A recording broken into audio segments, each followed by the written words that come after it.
Hey, everybody. Welcome to today's show. Obviously, my very special co-host today is Kat Timpf. Hello. Her new book. Hold that up, please. There you go. You can't joke about that. I cannot recommend it strongly enough, mostly because I think I'm on the back cover. So You are. But our guest today is going to be Chef Gruel. He has a what I consider to be a hair-raising story to tell about lockdowns and the grotesque government overreach in California and how many people's lives were upended by insanely needless policies, insanely needless. So I'll tell you more about him and where you can find him right after this. Our laws, as it pertains to substances, are draconian and bizarre. The psychopaths start this way. He was an alcoholic because of social media and pornography, PTSD, love addiction, fentanyl and heroin. Ridiculous. I'm a doctor, for Christ's sake. Where the hell do you think I learned that? I'm just saying, you go to treatment before you kill people. I am a clinician. I observe things about these chemicals. Let's just deal with what's real. We used to get these calls on Loveline all the time. Educate adolescents and to prevent and to treat. If you have trouble you can't stop and you want help stop it, I can help. I got a lot to say. I got a lot more to say.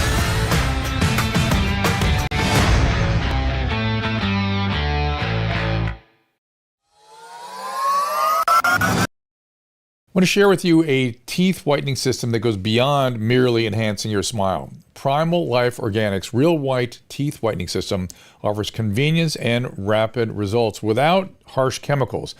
Light, blue light for whitening, red light for gum and oral hygiene, and you can just do both if you wish. Works naturally, promoting gum healing, tooth remineralization, gives you a brighter and a healthier smile. Again, no peroxide involved.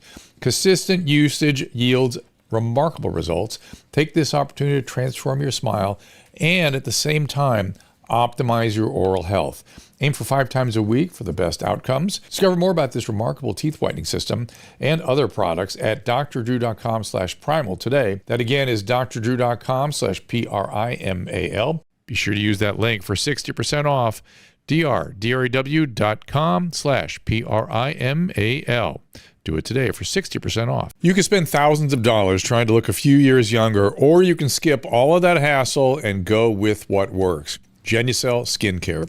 Genucel is the secret to better skin. In fact, you might have witnessed the astonishing effects of Genucel during a recent unplanned moment on our show, when just a little Genucel XV restored my skin within minutes right before your eyes. That's how fast these products work. I know I'm a snob about the products I use on my face.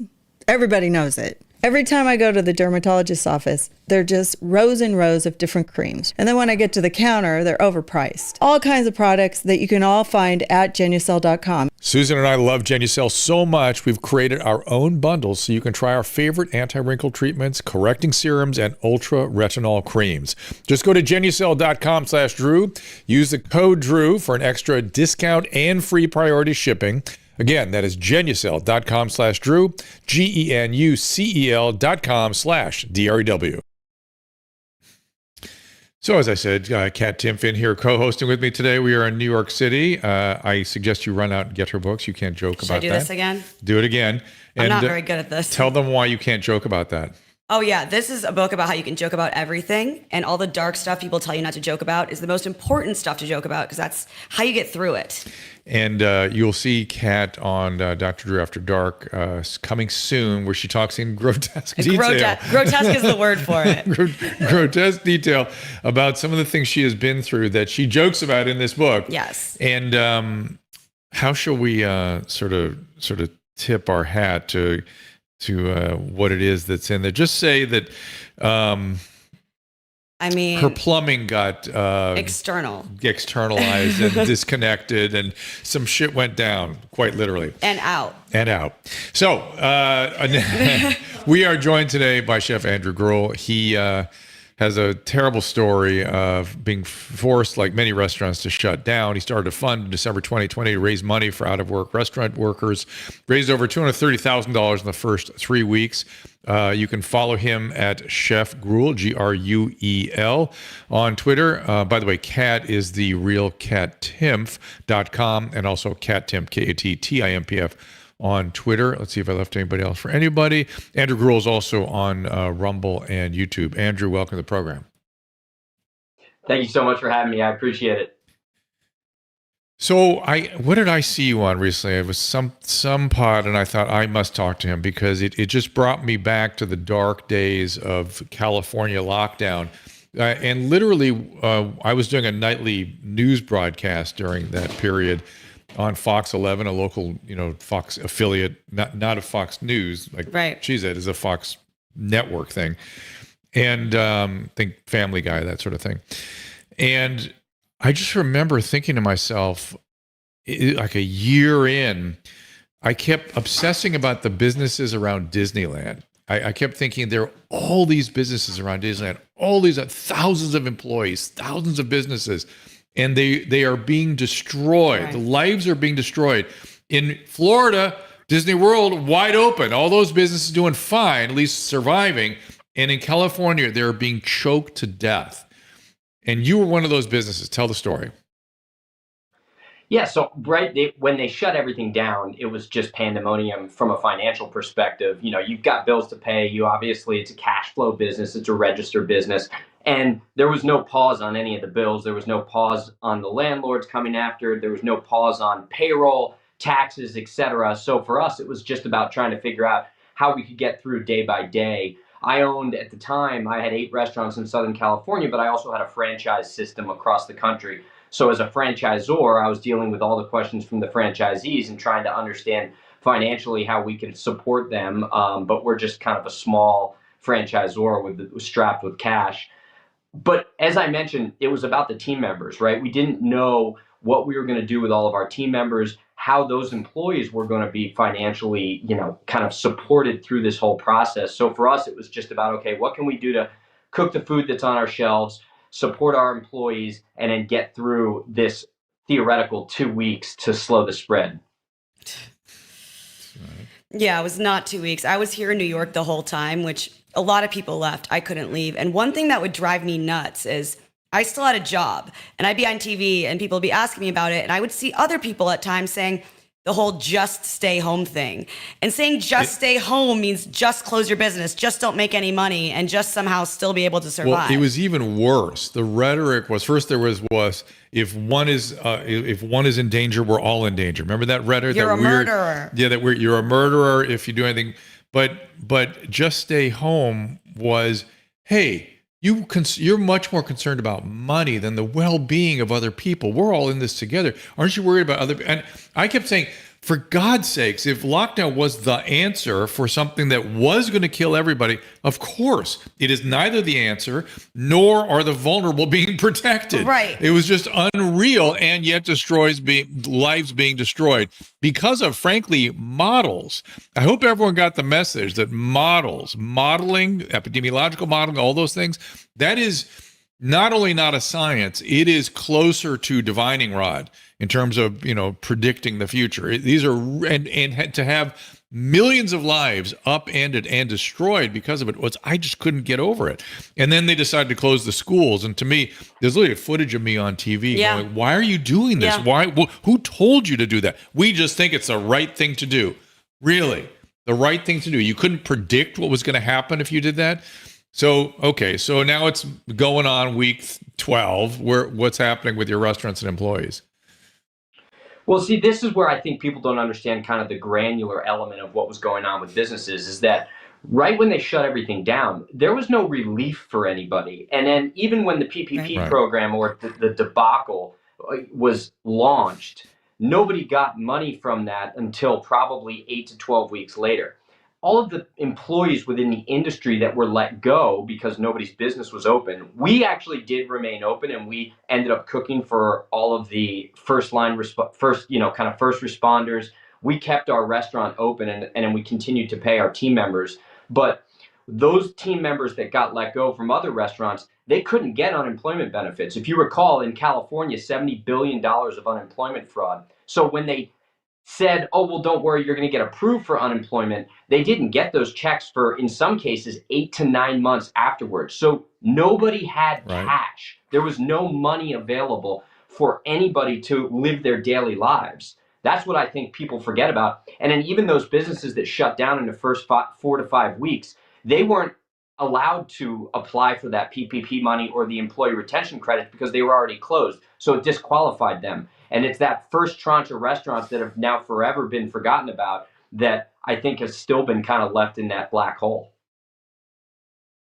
And then we had two restaurants I remember attempting to stay open and serve food out of doors in the LA County area. What was the one called? Flats, Hamburger Flats or something? Are you familiar with that? It was like in Glendale or Tin Horn Flats. And Tin Horn Flats, this is how draconian and authoritarian things became, because those guys dared to defy Barbara Ferrer, dared to defy her by serving hamburgers out of doors, which is how we all should have been eating at the time. Dared to defy her. They literally put chain link around the restaurant. They cemented it shut. They were dumping sand into skate parks and all the outdoor activities where everything. That's what you should have been doing. Yes. You're supposed to just drink in your house. But Tin Horn Flats, Tin Horn Flats is still a lawsuit underway. And do you have any insight into whether that's going to be successful? I know that he has been completely decimated. Obviously the restaurant's been closed for months. The state is piling up all of their fees and penalties from any unpaid sales tax, sales and use tax. I don't know what the outcome of the lawsuit is going to be, but I highly doubt that it's going to be successful, especially in Los Angeles County. They pretty much used him as the pariah and the symbol that they're going to persecute him because he dared to question the authorities during the pandemic. Doesn't anybody, I don't understand why this doesn't send shudders down people's spines. It should, especially because all the people coming up with this stuff in the government and then the people pushing it, a lot of them in the media, they're all just fine. This didn't affect them in a negative way. They're all still working. Mm-hmm. And let's remember, it's been shown to be categorically not a good idea. Right. It came from the Chinese Communist Party policies in Wuhan that were completely fabricated in terms of the effects they had, and then followed through in Lombardy, Italy by a guy who really didn't care about COVID, but wanted just to deploy Chinese-style tactics to show how wonderful they are. And then we followed suit, the world followed suit, which is a thing I find mind-boggling. But I would suspect that nobody did it longer and with greater flair than California. Am I right about that? Yeah, 1,000%. Because they shut down the beaches, and I recall at the time it was July, right? And so we had gotten used to serving outdoors, and we had gotten used to having these kind of limited indoor seating elements where you could have these tables here and there and follow the arrows. I mean, it was obviously, it was asinine. It was a clown show, but we followed through with it. And they shut down the beaches in July. And I said at the time, and I posted on social media, this is going to be a disaster. It's going to exacerbate the spread because now you're going to have everybody who was going to go to the beach end up in a backyard party or in somebody's house. And by the very metrics they were using to shut us down in these closed settings, that was going to create more of a spread. And I spoke out about it. And that was the first time I got officially canceled. I was a murderer. I was the worst person in the world. I was a greedy business owner, a greedy restaurant owner. They shut it down as well in Orange County on a Friday. I had purchased all of my inventory on a Thursday going into the weekend and overscheduled my staff. We lost all the inventory. Obviously, I paid my staff for all the hours, but business was, completely decimated because nobody was coming to the beaches for the 4th of July weekend. Outside. The beaches are outside. Everybody knows. What? They're outside? Yeah, the part of the reason that you got canceled with such vigor is that the press had done this incredible job. I heard Peter Attia talking about this. He had a friend of his father, a family he knew, the father who was in his 50s or 60s, came to him and said, please convince my son to get the vaccine. He does, he's being irrational. He won't get the vaccine. So Peter went over to that family and he sat down, and the dad and the mom were apoplectic about this. Yeah. And finally he went, what do you think? And the kid was 28 years old, 30 years old. And he said, what do you imagine his risk is if he gets COVID? What his chances of death? Well, at least 50%. I mean, this is what the press had done. This is what the public health monstrosity had done, which is so badly panicked people that they literally believed that there was a 50% fatality rate for a population for whom the fatality rate was well under 1%. And by the way, and I've said this over and over again, if you ever hear from a doctor that you have a 99% probability of doing well, he or she is telling you, forget about it. Yeah. Don't even think about it. So the fact that we allowed that to happen, and by the way, you're part of the press. Why didn't the press, are they sort of reevaluating themselves in any way? Are they thinking about what they had done? Yeah, I think a lot of the media is unfortunately about teams. You're on, the right or you're on the left, and then whatever your team goes with is what you then have to go with. I don't subscribe to that. I'm not a Democrat. I'm not a Republican. You're team libertarian. Yeah, but I'm imagining this particular story is. I mean, you in your lifetime you'd never seen anything like that. No, and yet. This would make you a libertarian if you weren't already. Right. Property rights just don't exist. Yeah. All of these basic things just don't exist. Cops showing up but also a libertarian is just, I'm small L. I'm not part of that party either. I just don't believe the government has the solutions to these problems. And I think that when it forces what it thinks are solutions on people, things can get worse. And I think that's what happened here. Oh. And I think people, if you pick a side, you don't really have to think because all your thinking has been done for you already. So people would just say, okay, my side's saying this is really deadly and everyone should close. And if you don't close, you're heartless. So then they just push that because that's what they've been doing all along is, okay, this is what my side thinks, because you don't want to have any pushback. And then if you say one thing that's out of step, then your career is over there. Yeah. So we didn't have any critical thinking going on because binary thinking is the opposite of that, because it just says there's only two possibilities and I pick my side and then I'm done. And you don't think it through. Have you seen that video that's flying around on social media where they're just all the people on press are repeating these aphorisms over and over again? Yeah, it's unreal. Where did they get that from? Who told them to say these things? That's what I couldn't understand. Government. Well, also, but you know. Further. Wait, hang on 1 second, Andrew. One quick second, because this is actually important to me. Which is when you go on the show at night. No, there's no government. How could that even get through to you? No. So where did that come from?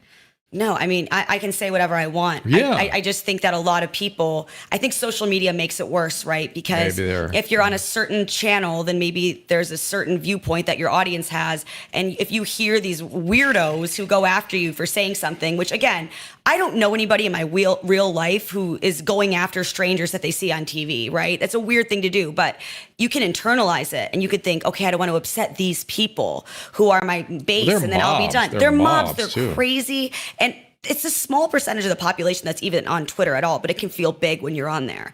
So I think people are like, this is how I have to say this because then they're going to all be mad at me. And then what happens to me? And then it just kind of builds on each other because you don't want to be the one to say something because then you'll be excommunicated.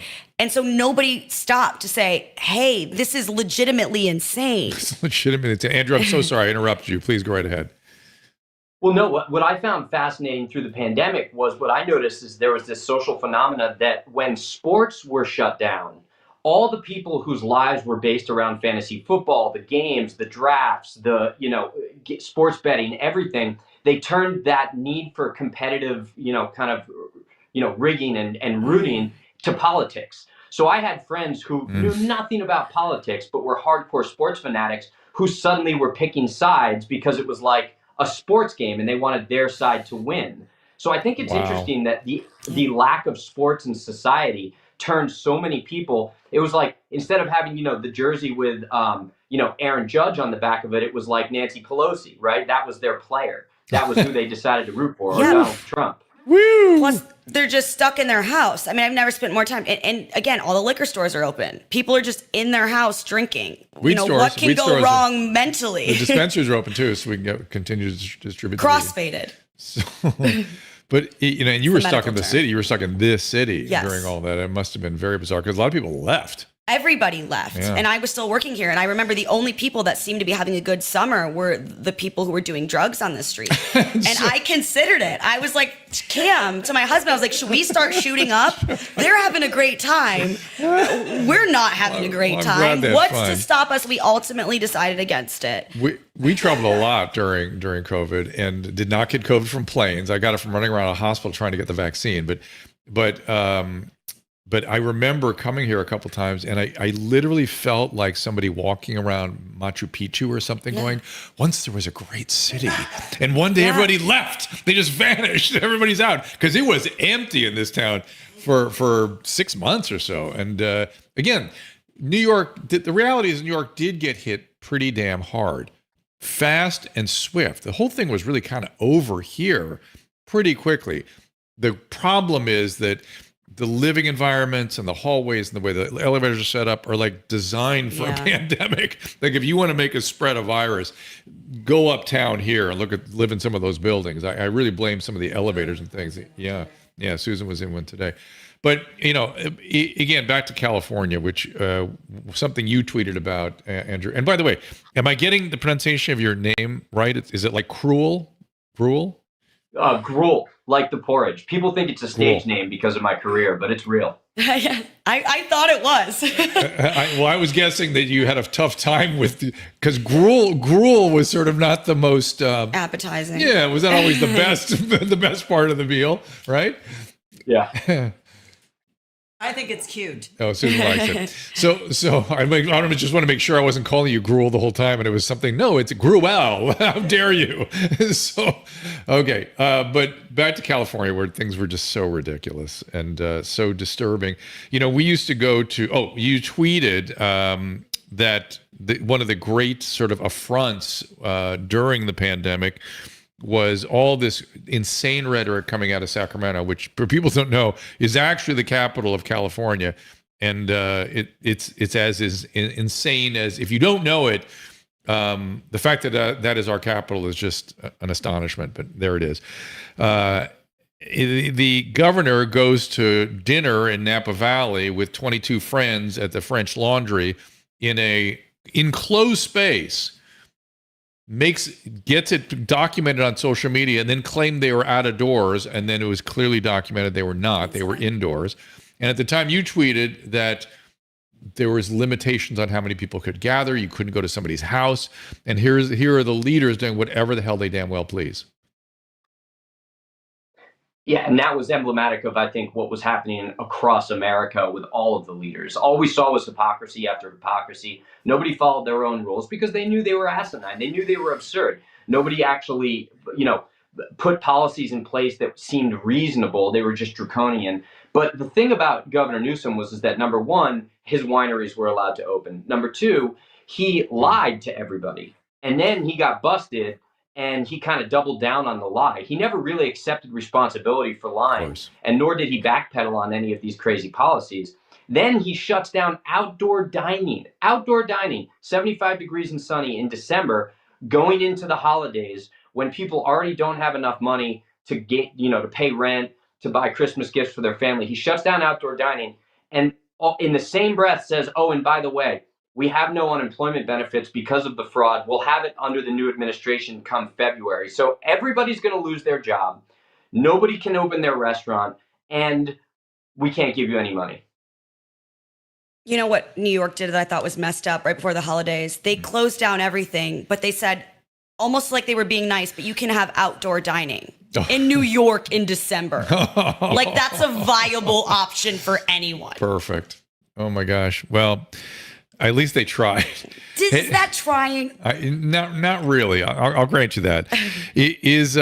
Andrew, did this change your politics at all? Did it change how you view government, how you view their decision making, or whom or where you should support? It's made me more libertarian, I think.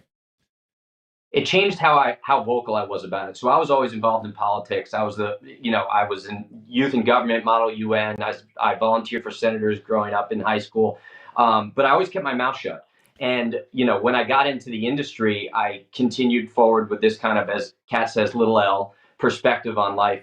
But I finally opened my mouth. Now, why I think that that's an important thing to mention is that the minute I started speaking out and I said I'm no longer going to hide my politics, I got dropped from boards. I got dropped from TV contracts. I got basically completely canceled from any institutional kind of culinary construct, because now I was the guy that was speaking out. And when I spoke out against Newsom specifically, I was also targeted pretty hard by the state. But the fact that you were ostracized the way you were, I'm going to predict, because you see now, you're able to speak freely now. You're finding lots of people agree with you and agreed with you the whole time. Who knew? You probably thought you were alone with that. And yet I'm going to guess almost a majority agreed with you, but were confused and scared. And you were radioactive. That's the problem. They had to drop you for fear of this weird mob that would go around and exert its will. Mm-hmm. Yeah.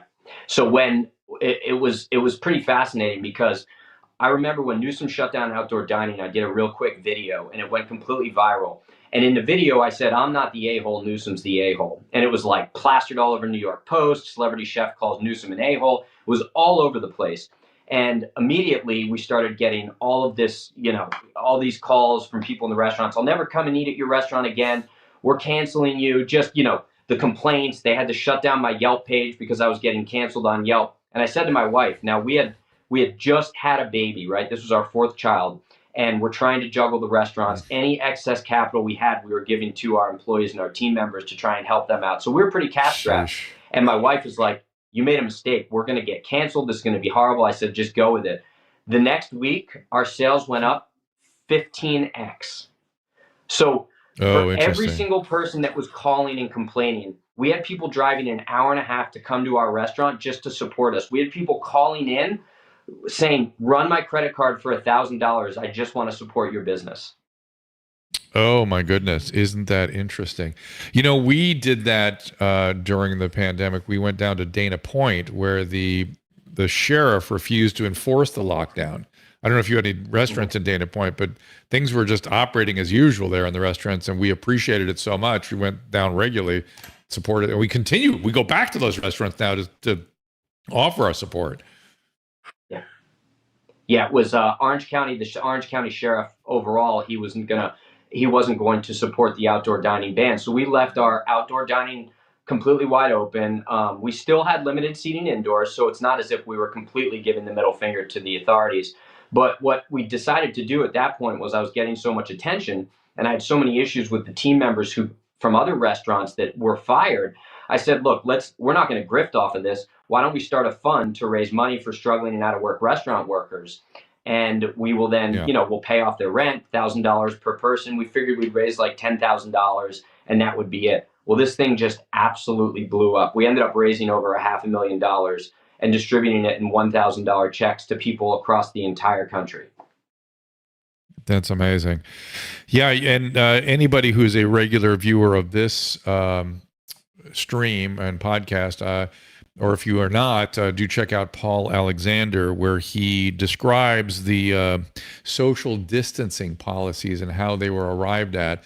Complete fallacy, completely just drew a number out of the hat. No evidence whatsoever that the distancing you did indoors in your restaurant does a goddamn thing, because there was no science around that. How about the plastic things in between? Made things worse. So 6 feet saves lives. I still see that in doctors' offices. There is zero evidence of that. 6 feet, at the time in Washington, they were trying to decide between 3 feet and 60 feet. And they just arbitrarily picked 6 feet, not because there was any evidence of benefit, because they figured they could get people to comply. And so let's just do something. Just do something. Right. I've said this over and over and over again throughout this pandemic. Just do something is how doctors harm patients. Just do something. And they did so. And that we're in the midst of the mental health crisis right now that is really burgeoning. I don't know if people know how bad it is. It's bad. And I don't know why we can't talk about that and the direct consequence of the lockdown. And yet there's still people talking about lockdowns, talking about future lockdowns, including the World Health Organization, who wants fiat authority. Are you aware of this? Yeah. Over all sovereign elected officials to be able to do whatever they wish in the next, quote, emergency. And by the way, in their One Health initiative, all environments and all plants and animals have equivalent importance and valence to the human being. That's their other feature of their policy. Let's see how that one goes. That should be awesome. But we got to take a break. When we come back, I want to talk about the World Economic Forum and their plan for bugs and burgers. Sound good, Andrew? Yummy. And Kat, I know you love bugs and burgers, so we'll get one of this for you too. Be right back. I suspect you've seen Susan and I gushing over Paleo Valley products. We love the taste and how well they fit into a paleo-based nutrition regimen. They're delicious, and we use them for travel all the time. But there's more. We are huge fans as well of Paleo Valley's grass-fed bone broth protein. It comes in 3 flavors, unflavored, vanilla, and chocolate. It's a powder you can add to really anything. We add it to coffee literally every day. Smoothies, baked dishes, just hot water dissolves really easily. The bone broth protein is made with 100% grass-fed and finished bones that are free from pesticides or antibiotics and are slow simmered to extract as much collagen as possible. As we age, collagen breaks down. That's what wrinkles are. And research shows that there are significant benefits to adding a collagen source in your diet. I don't think it's too much to say it's changed our lives. And Susan is now reporting that after drinking the bone broth for a few weeks, her hair is stronger and longer, and nails are stronger too. Try it for yourself. You can order at drdrew.com/paleovalley and use Dr. Drew at checkout to save an additional 15%. A lot of you have been asking for more information about how to counter the adverse effects of the spike protein from COVID infections and the COVID vaccine. The spike protein is not your friend. Let's just say that. So I'm glad we have the wellness company Spike Support Formula as a sponsor, especially since renowned internist and cardiologist Dr. Peter McCullough, who's also chief scientific officer of the wellness company, is one of its champions. There's some very intriguing research around nattokinase, which might be a way to take on the spike protein. Listen to this. So start, if you would, with talking about nattokinase, how you got to that and where you see its application. So with the viral infection or the vaccines, the spike protein stays within the body, and it's found in the heart, the brain, the vital organs, and it's causing problems. The Japanese have been using this for heart and vascular disease now for 20 years. It's safe. It is a form of a mild blood thinner that it dissolves the spike protein nearly completely. Spike Support Formula is the only product on the market containing nattokinase, dandelion root, and a host of other antioxidants, all showing promise in helping you protect yourself and your family. To order this unique, specially formulated supplement, go to drdrew.com/TWC. That is drdrew.com/TWC. Use code DREW at checkout for 10% off today. President Trump recently issued a warning from his Mar-a-Lago home. Quote, "Our currency is crashing and will soon no longer be the world standard, which will be our greatest defeat, frankly, in 200 years. There are 3 reasons the central banks are dumping the U.S. dollar: inflation, deficit spending, and our insurmountable national debt. The fact is, there is one asset that has withstood famine, wars, political and economic upheaval dating back to biblical times: gold. And you can own it in a tax-sheltered retirement account with the help of Birch Gold. That's right, Birch Gold will help you convert an existing IRA or 401k, maybe from a previous employer, into an IRA in gold. And the best part, you don't pay a penny out of pocket. Just visit birchgold.com/Drew for your free info kit. They'll hold your hand through the entire process. Think about this. When currencies fail, gold is a safe haven. How much more time does the dollar have? Birch Gold has an A+ rating with Better Business Bureau and thousands of happy customers. I do not give financial advice, and previous performance is no guarantee of future performance. Visit birchgold.com/Drew to get your free info kit on gold. That is birchgold.com/DREW. Before we return to our conversation about bugs and burgers, this has been a somewhat traumatic day for both Susan Pinsky and Kat Timpf for very, very different reasons. Kat, do you want to talk about your trauma today? Sure. Before the Gutfeld show today, we all thought Greg was dead. He's alive, so let me start with that. But we filmed the show. He's usually there at like 11. At 12 o'clock, he still hadn't shown up. And no one had heard from him. Nobody had heard from him. We're calling him. Which is uncanny for Greg. Very unlike him. If there's any issue, he's going to be a little late to work. He texts somebody right away. Nobody could hear from him. So my friend Keith, who helps take care of his dog, was the only other one with a key. So we sent his assistant down there, and they're like, what is she gonna do? She can't get into his house. So he sent Keith in there, and I'm freaking out. Like, we haven't heard from him for hours at this point. I'm like, he's dead. Like, everybody thinks he's dead. The mood on the floor was very, very weird today. And he's like, Greg, no answer. So we think Keith, when he walks in, he's expecting to walk into a crime scene. The dog is running around, like the dog pooped on the floor. So he's thinking he's gonna find a dead body. And then all of a sudden he hears Greg going, help me, help me. So he thinks that he's walked into an act of murder, obviously. Like he's bleeding on the floor. Yeah, or like he's tied up in a chair and the guy's still there. Now he's gonna get killed. Oh no. What had happened is that his doorknob, he didn't have a doorknob. He needed to get it fixed, but he ran upstairs for something and the door closed, and he had locked himself into his room. Okay, well, that's trauma. And by the way, before Susan, no phone, right? No phone, no laptop. You need to. That's why I'm getting him a life alert for Christmas. No, the iWatch, whatever. Apple Watch. You want to get that? Yeah, I think I need one too. I do. Before we tell Susan's I have a friend with a house like that. I just don't close the door story, anymore. we are going to take some calls after I bring Doug. I had the same kind of weird New York vibe today. Like living in New York is such an interesting thing. So I had to move out of a place that we sold in the Upper West Side, and I have this big headboard. And I know it's huge, like 10 feet long, right? And I was going to ship it back for my son because it's kind of cool. And, and I've got these two workers in there, and they're all day, and they go, okay, it doesn't fit in the elevator. And they go, this is going to be the last thing we take out. So they literally can you turn the volume down on that, honey? They literally started down the stairway, 17 floors. They got to the 15th floor, and it wouldn't make the 16th corner. And they're down there sweating. There's no air conditioning. And there are these two big, Puerto Rican guys. Well, he's a man and a son. Hi, Eric and Derek. I love you from Verified Van Lines. That's so cute. Verified Van Lines. They're from Jersey. Good guys. Shout out. Anyways, so they get down to the bottom and they won't give up. And I'm like, well, we're going to have to saw it in half or something. But it's stuck. It's stuck on this thing. And they literally had to jump on two pieces of plywood and crack it in half. And I was like, if there was a fire, I would want you on my team, because he could have broken into Greg's door, no problem, or out of it. This guy had hands. They were just like, woo, pow, poo, pow, hitting it. Oh my God. By the time we got at the bottom, I did not give a shit about that stupid piece of, furniture. I was just like, thank God you got it out of the hallway, because we have handicapped people on the second floor. They couldn't leave it in there and then have it disassembled. And I don't know. I'm just so glad to get rid of it. And also that apartment. So anyways. Cheers. I'm not even with Greg. My thoughts and prayers go out to Greg, because being she came trapped. Back and she was like, all her eyes were like too big. Yeah. Being trapped in a room for 3 hours, he was yelling help out of the window, and I guess just nobody cared. No one cared. New York City. Greg, we love you. Whatever, help me. We'll see him on Monday. We'll take him out. All right. The book is You Can't Joke About That. You're gonna hold it up. Yeah. There it is. You Can't Joke About That. Get that book, read it. It's hysterical. It's fantastic. It'll help you with your trauma. It will help you with your trauma. There it is, a full screen, so you can put it down now. You can follow Kat at therealcattimpf.com. Also on Twitter, Kat Timpf. And our guest, Chef Gruel, on Twitter is Chef Gruel, Gruel.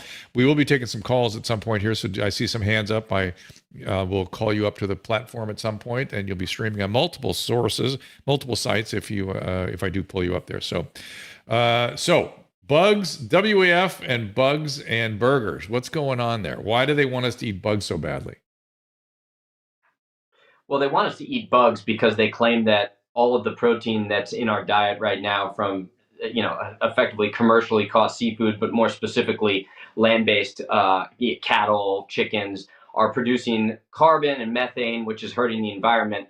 So bugs are the better answer because they can be farm raised in a real closed contained environment, and it's better for the environment. I think that this is really about just creating two different sectors of our economy and our society. One sector that eats bugs, and they're just the little plebeians, and then of course you have the elites that can continue to eat their steaks, all under the guise of climate change and environmental control.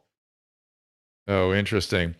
So what I literally, I'm supposed to be someone that understands these things, and I don't understand what makes somebody want to tell other people how to live their lives. Kat, I don't get it. Yeah. I have enough trouble making decisions for my own life. That's plenty of stress there. Right. And by the same token, I'm equally as mystified by people that like to take directions from somebody who's making the decisions from on high. And by the way, this whole experience, COVID did us a lot of favors. And one of the things it did was show us that there are glitches in our Constitution when there are health emergencies, that they grant complete fiat authority to the public health officials who do not know how to handle it, are not properly trained for this, are not in a position to clearly not in a position to make these kind of risk-reward decisions. Some of them aren't, many of them aren't even physicians. Most of those that are pediatricians or should not be making decisions about adult medicine. And so, my goodness, is there anything we should be doing about that? Do either of you have an opinion about that? Yeah. I mean, I think the problem is that nobody really seem to learn from it. There was no consequences for any of the people that messed all this up. And there's been no real contrition towards any of the people who really suffered real loss from this thing. And I think there's been no questioning of the government, even still with something like this. I think we got to break out of that binary thinking where no matter what your team does, instead of confronting it, you just say, okay, well, but look at how bad this thing the other team did was. Because that is how the government gets so much power, is that it turns us against each other, and then we sort of just explain away anything, and that allows for corruption because there's not all us, the people, are not going to speak out against it. We're more concerned about the team. Yeah, and from a business owner's perspective, and specifically a restaurant, which obviously deals with the public day in and day out, I think that number one, there's kind of this diffusion of responsibility that exists in government where it's not one person's decision. They can obviously filter it across this massive bureaucracy, and then there's no responsibility on their shoulders. But number two, what I noticed through the pandemic is that we created policies internally that were actually better and healthier than anything that the government was telling us to do. For example, us specifically, we didn't have a single case of COVID in any of our restaurants because we gave unlimited time off, paid time off to our team members so that they didn't feel the need to come in and work. And they were extra careful. And had the government said, look, we're going to give you these stipends and give you this money because we drove a Mack truck through your business, and stay home when you need to stay home. But they were telling everybody, don't open your business, but then they didn't provide any of the financial safety net. And the same thing occurs day in and day out in the restaurant industry. The health department actually creates policies which are worse for, the health environment. Typically, every decision that they make, they end up overturning because they create more risky situations. So businesses can manage it for themselves and individuals can manage it for themselves. We don't need the government because they're making horrible decisions. You see it in environmental policy. Yeah. Almost as if you know your own business better than some random bureaucrat with an agenda. Almost like that. How dare you? Well, he's a greedy businessman. but yeah, I find it right. It's just uncanny to me. I heard Mark Andreessen on Lex Friedman's podcast recently, and he was talking about what he's reading, and I immediately ran out and got the books because one was The Ancient City, about how tribal we've been and where that came from and how profoundly tribal we were at one time before cities developed, and a biography on Lenin, something I did not plan to read at this point in my life. Yeah. You know what I mean? And yet it has great relevance to the present moment. And that is sad and disgusting in this country. And it's kind of like we went through, I look, millions of people died and lives were upended and businesses were ruined and families were translocated and there's huge mental health consequences. How is that different than a war? How is it different? It's like an entire generation has gone through the equivalent of a war that was unnecessary. Well, you could argue they're always unnecessarily, but a lot of them. That's your sort of position. Yeah, a lot of them. But this one was, self-created. Every year in African countries, 3 million people die because of the effects of cooking in a hut, right? And the fact that they're burning coal still to cook in these huts. If you could actually give every single one of these people a small butane burner to cook, it would decrease the air pollution in those huts and it would save millions of lives. Why don't we hear about that every single day? But Less people died during COVID. Chef, no, that would cause asthma. We'd have asthma then because it's a gas butane. No, we can't have any gas stove. No, how dare you? How dare you? That's the insanity of all this. You cannot listen, there's a reason free markets are superior to centralized authority and managed economies. The same thing is true of everything in life. Yeah. You can't centralize medicine. You can't centralize family systems. You can't centralize any of this stuff because they make terrible decisions for most people in the name of some ideological notion that's going to be the best for everybody that of course never is. Ever. Human history is replete with this. An ideological notion that they've decided ahead of time, right? They've already made the decision, so then they just cherry pick and look for certain things that sort of validate that because that staying true to that is more important than the truth. Well, communist plot. How dare you? I'm convinced that we're living in a comedy because the fact that I actually have to talk about the gas stove debate and nobody realizes that if we actually electrified everything and we didn't have gas stoves, by their very metrics, we would be producing 2 times the amount of pollution because guess where electricity comes from? Fossil fuels. Yeah. Right. Yes, of course. China. What's even worse, however, though, is that because of their mandates on the cars in California, there will be no electricity for your stove. So you'll be burning wood. That's way worse. So, oh my goodness. Ashley, you just unmute your mic on the left-hand corner there down at the bottom, and you can ask your question. Hopefully our system works. Go ahead. Hello. Hey there. Can you hear me? Yep. We do. Okay. It's kind of off topic. I just posted the question. It's about DIPG cancers. Have you seen an increase in that, or anybody talking about that? My niece was diagnosed with that rare cancer, and she was vaccinated. And I know there's, I'm not saying that the vaccine is causing that. I'm just curious to see if there is a increase in that type of cancer. She did catch COVID about 3 months before she was diagnosed, and I've heard stuff about the blood-brain barrier and things like that. So I was just curious, and I know I should probably ask. So we don't know, of course, what's COVID, what's vaccine plus COVID, what's none of the above. They are certainly seeing excess mortality overall. I don't know if did you hear about this new Danish study that showed that, it's a very well done study by a fine team out of Denmark that could not get this published because you're not dare to talk about anything deleterious when it comes to vaccine therapies, that particular vaccine therapy. Turns out that there's differences amongst the batches, something that the people that have been experiencing some of these adverse events have been sort of implying for quite some time. But this particular Denmark study showed that 4% of the batches had 70% of the adverse events. Now, of course, they also looked at to make sure that they weren't just all 30-year-olds or all 70-year-olds that were getting these particular batches. They were widely distributed. So it was, strictly speaking, those batches. And whether or not those sorts of adverse events are going to be associated down the road with cancers, going to be very difficult to ferret out. So the answer is there are an increase in some cancers, but they've been blaming it on lockdowns thus far, I would say. Either of you have an opinion about that? I think that it should not be as difficult to have these conversations and get different information as it kind of is with certain studies coming out, because what you end up with is not just being able to, find out about what's going on now. Yeah. You also have a complete lack of trust in any source of information ever at this point. Well, you should. You should be very skeptical right now. The medical journals have been adulterated. That particular Danish study I told you about was rejected by the New England Journal, JAMA, and the Archives of Internal Medicine within hours, rather than being sent to peer review. So you probably can't even read it in hours. Right, exactly. Right. They just said vaccine, go away.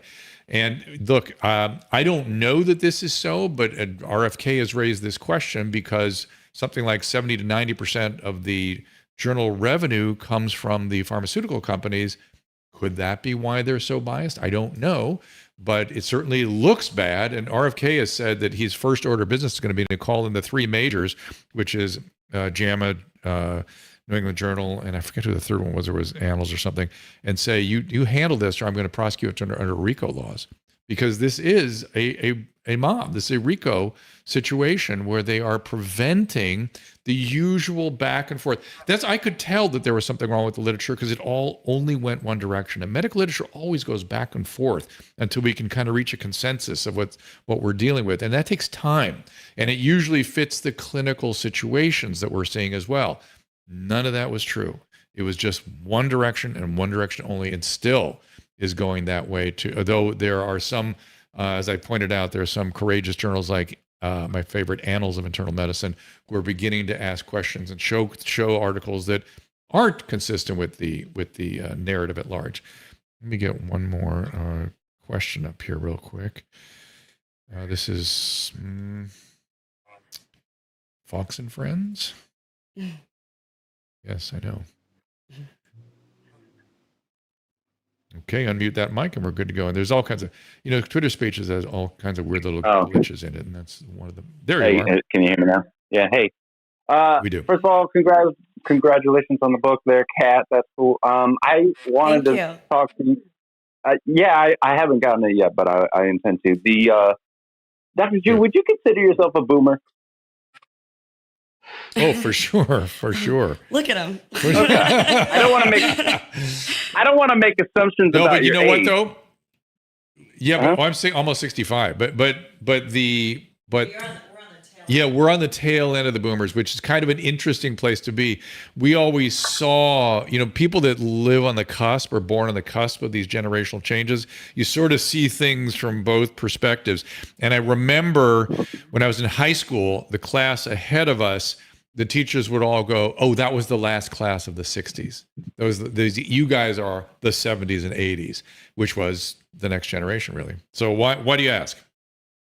Well, because I see, so my parents are boomers, and I watched the way that they handled COVID, and I saw an evolution in you, in the way you perceived the world, that's opened you up to talking about some of the craziest stuff. Like, I'm Gen X. I grew up with you and Adam on, MTV or wherever it was, Comedy Central. So I watched it and marveled at it, but I saw most of the boomers in the world that I know completely buy into this crap and almost so vigorously, like the one you're talking about, where it's like, oh yeah, you got a 50% chance of dying if you get COVID. Like, it was insane to me how gullible these people were. Yes. Well, guess what? The reason is we came from a time when we trusted authority and trusted publications and believed the press, and COVID opened a lot of people's eyes a bit. I certainly did mine, where I'm now, like we had dinner with Tom Segura last night and Tim Dillon, and Tom was asking me a lot of questions about what to trust and not to trust. And he goes, would you contemplate, he throw sort of what I would have previously considered a conspiracy theory at me. And I said, no, I don't believe that's true, but I'm listening. I'm listening. And in the past, I would have been just very dismissive. Now I'm like, no, I am listening. And, there was a thing going around today where, again, when I apologized to Naomi Wolf, I saw it going around on social media again today, I had dismissed her reports of menstrual irregularities after vaccine therapy. And now I've seen a shit ton of it. And it had been reported in some literature that was marginalized. And then just today, I saw another publication saying there's no evidence of any effect on the women's menses.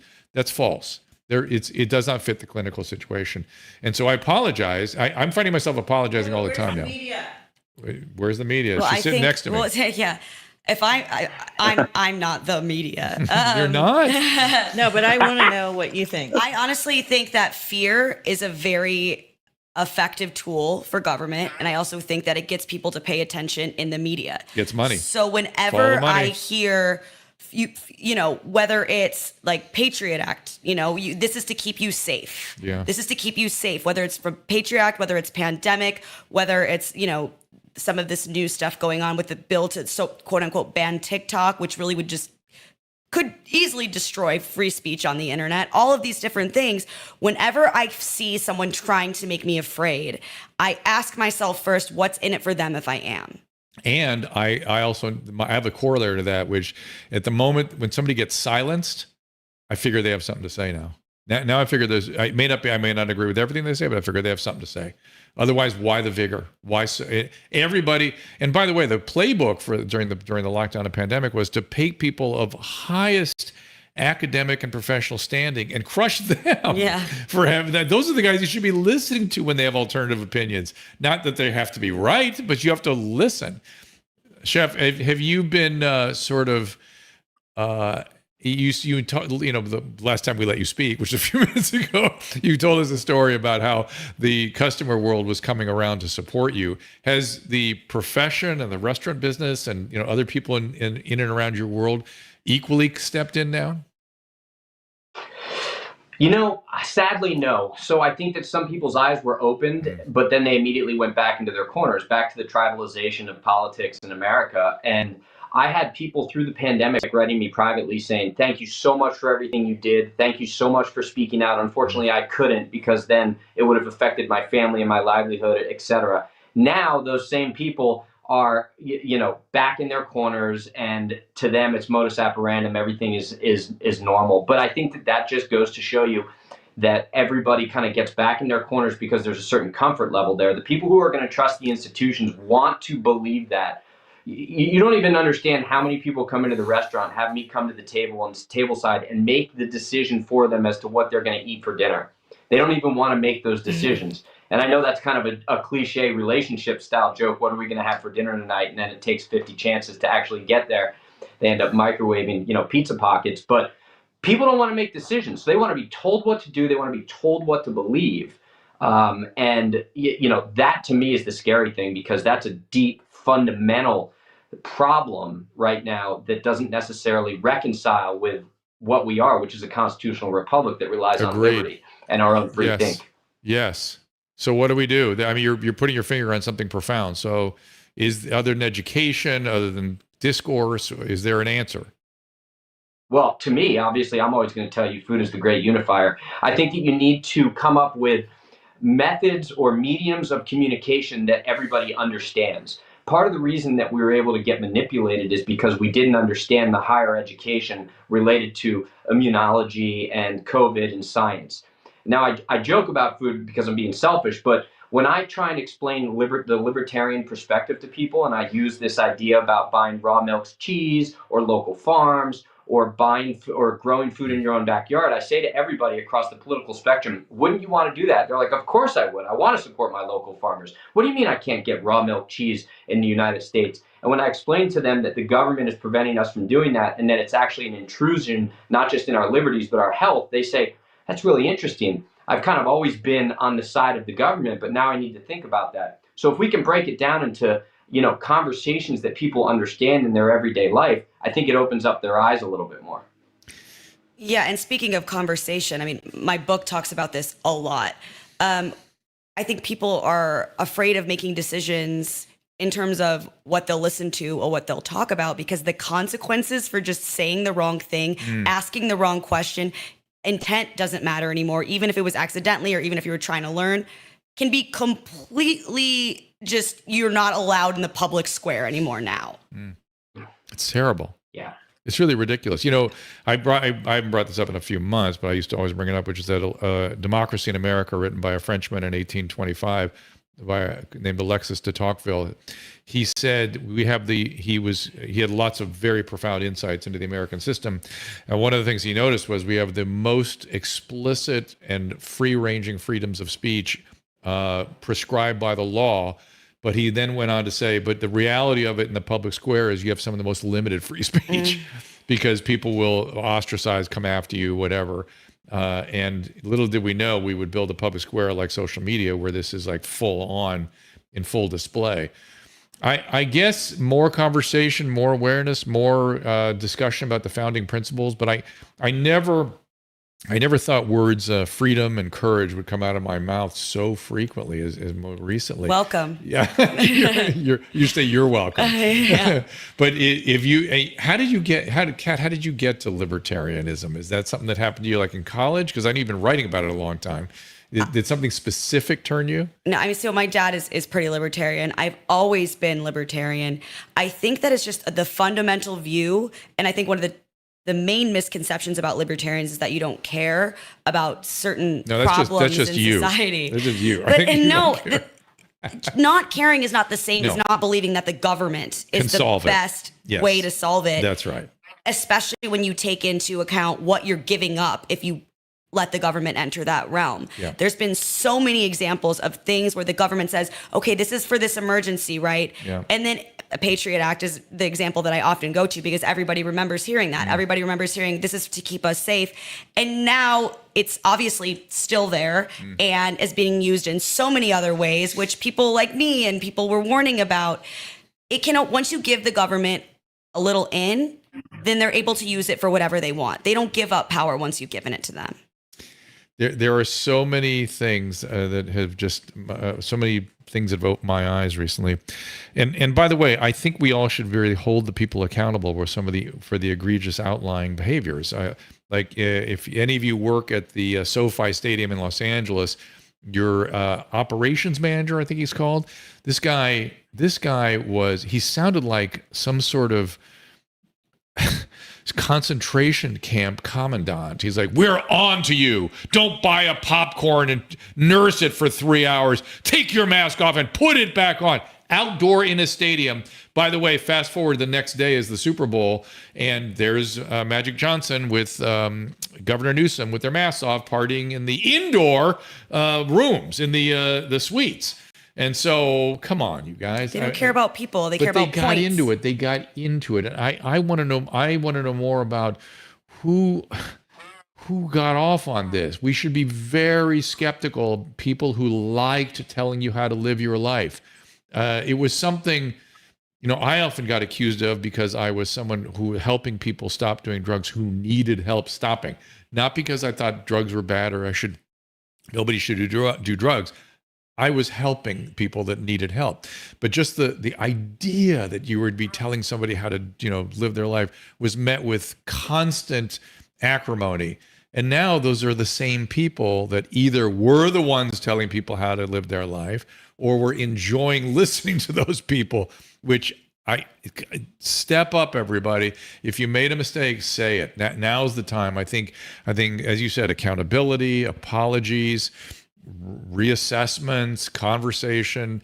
I think that's the way to do this. Has anybody apologized to you, Chef Gruel?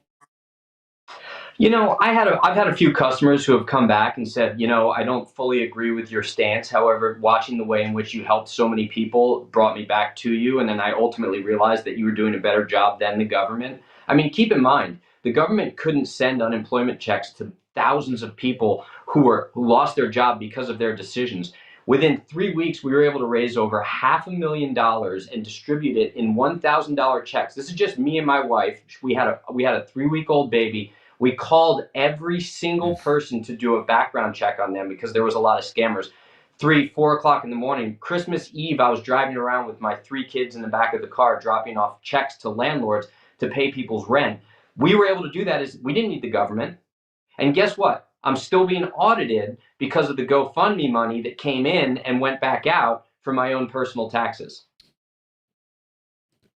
Horrible. Of course you are. Horrible. Well, I would put Chef Gruel under the category of freedom fighter. Am I saying too much? Yes, right? Oh, there's your hamburgers. There we go. Where should we go to get your food? To support your businesses? Right now, so I ended up selling my franchise through right after the pandemic, and we opened one restaurant in Huntington Beach called Calico Fish House. It's right on the coast on Pacific Coast Highway. We do have a pizza joint as well. It's a nonprofit where we give pizza away to veterans and those people in need. That's in Tustin. So come on down to Calico Fish House right on Pacific Coast Highway in Sunset Beach. So Susan's from Newport, so this is all our territory down there. So we'll have to go. Yeah, we'll go on down there and support. But Chef Gruel, thank you for joining us. I appreciate it. I saw you talking on another pod. I thought I got to talk to this guy. It's just a historic story about what was happening on the ground. That people make light of what went on. It was profound. And to sort of not remember, it's almost like 9/11 or other things. You have to bring these things into consciousness and figure out ways to, never again. This is one of those things. Thank you so much for having me. I appreciate it. It's an honor. Kat, can't wait to read your book, and hopefully we'll do this again soon. Thank I love you. That. Thanks, Andrew. Appreciate it. Susan, from your standpoint, I know you kind of have lots of thoughts in this area. No, I'm good. I think you guys hit all the points. I love Kat. I love you. Yeah. Just putting up on screen right now are these are Kat's upcoming tour dates. Oh, yeah. Tell them. Yeah, I'm going to be in North Carolina next weekend. I'm going to be in Clayton on the 15th. I'm going to be in Charlotte on the 16th, and then I'm going to Ohio. I'm going to be in Cincinnati on the 5th, in Columbus on the 6th. And many more to be announced. Does Cam go with you when you do those things? He does, yeah. Oh, how fun. Yes. And all my love to Greg Gutfeld and his perfect day. Does he know that you're telling people? He said I could. Okay, so everybody go tell Greg that we're glad he's alive. I'm glad. I mean, it could have been a very different day. I would have had to cancel. Isn't that weird? I would have just probably texted you, can't make it, Greg's dead. And then I would have gone dark. Was everybody just like, oh my God? The vibe on the floor was weird. Everybody was like... Did you hear? Greg died. I mean, everybody. I mean, because you don't not hear from the guy for 3 hours on a work day. It's just not something that happens. Forget a work day. It seems like he communicates with everybody all the time. At least his dog pictures are being put out there. Yes, exactly. Right. He wasn't having fun or anything. So No, he was just locked in a room. oh my God. And he's so fastidious about his work day. Like he's That's always the on thing. time. That's what he said. He's like, good thing I'm so predictable. Oh if I'm my a little God. late, people are like, is everything okay? Because you've done the show. You see how if we're 1 minute past start time, the whole world melts down. Oh yeah, he does not like that. So there'd be no. He's in the car early. He walks in and things got to go. Hey, I'm looking at our Restream chats and Rumble rants, and they've been on fire. There have been a lot of great comments here, but one is a concerted cry for you to come visit Las Vegas. Do you have any dates planned? I don't, but maybe I will. I could do a Las Vegas. We're going to residency. Skankfest in September. Oh, excellent. So maybe you should do it then. Yes, Tom Cigars. I've covered that so many times. I'm tired of it, but I'm happy to do it again if we ever really need to. Again, having people learn nothing else, but then what you read in the press and what people say about you is not the truth. That I hope we learned that during COVID. It's just the press they spin yarns that have nothing or very loosely connected with the facts more often than not. And you have no time that you learn that more vividly than if the stories are about you. I'm sure you've been through this too. Boy. Yeah. I've had some where they take like one little thing you say and they say you were talking about something completely different and then everyone's yelling at you. Yep. No, it is disgusting, and it is time that the consumers rose up and don't tolerate that, and also don't listen to it and don't consume it, and then it will stop. Not until then. So Molten Salt just called you, Kat, a spicy jalapeno.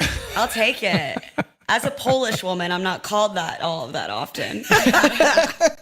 Are there jalapenos in Poland? No, I don't think so. Because the food is very bland. You know what though? It's so funny you would say that. I just watched